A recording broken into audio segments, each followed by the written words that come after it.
Good evening. A gruesome murder case coming to a close. 19-year-old Austin Myers was found guilty earlier today in Warren County. Myers is one of two men who strangled and stabbed 18-year-old Justin Back last January. 9 on your side's John Genovese joins us with what happens next. John?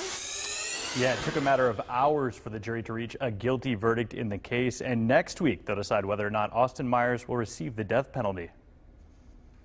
His trial took weeks. His verdict was handed down in hours. We, the jury, find Austin Gregory Myers guilty beyond a reasonable doubt of aggravated murder as charged in count 1 of the indictment. Myers was also found guilty of kidnapping and aggravated robbery and burglary, among other charges. He and his accomplice, 19-year-old Timothy Mosley, killed 18-year-old Justin Back in January of last year. Obviously, we're satisfied. We think that justice was served today. Myers and Mosley carried out a planned burglary at Back's home, strangling the Waynesville High School graduate and dousing his body with septic system enzymes before dumping it in a wooded area. The verdict today makes it unlikely that Austin Myers will ever walk the earth again as a free man. And that's really, at the end of the day, what our first priority was in this case. Certainly, we think this is a case that warrants the death penalty.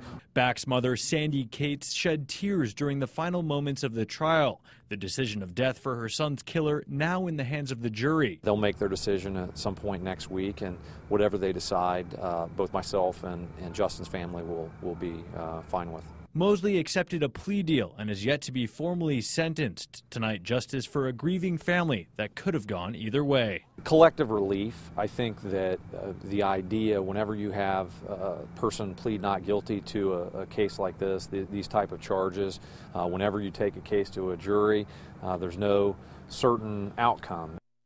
Again, Myers' accomplice Timothy Mosley accepted a plea deal in the case and has not been formally sentenced. We're told the prosecution will recommend life in prison without parole. Tanya and Carol, back to you guys.